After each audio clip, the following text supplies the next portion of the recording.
am here with the Volkl Mantra 88.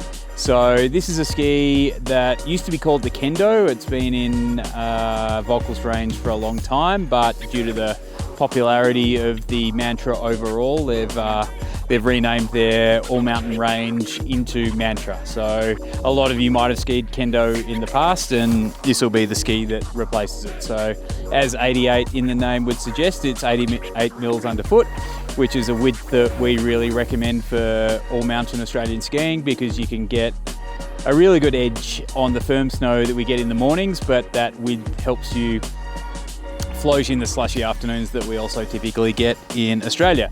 So here in Champollion in Italy, we had quite a bit of fresh snow yesterday that was groomed in, but it was sort of a soft groomed layer that got chopped up. I skied this in the afternoon, so gave it a good workout on a mix of good grooming, chopped up grooming, scraped off snow, really variable, and I liked it a lot. It was extremely confidence inspiring. I skied it pretty fast on some firm snow. The 3D sidecut, which Volkl uses, where the ski's got a tighter radius underfoot and a straighter radius out in the tip and tail. So that straighter radius means that the ski is, I guess you'd say it's more stable when you haven't really engaged it, but when you lay it over and really stand on it, you're engaging the tighter side cut underfoot, and that's something that I really felt. I sort of felt like sometimes with these all-mountain rocket skis, the tip feels a bit vague and you feel like you're only really gripping underfoot, but I could really feel sort of the mid-body of the tip engaging when I was initiating my turns, which is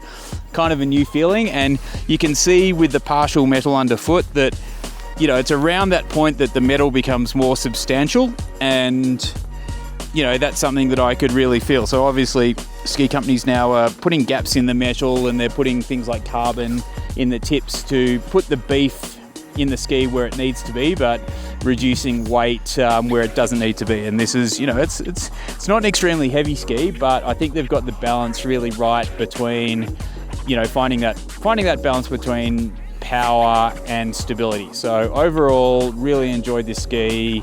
It's one of the alpha dogs of this sort of 88 to 90 mil all mountain ski category, and I really enjoyed it.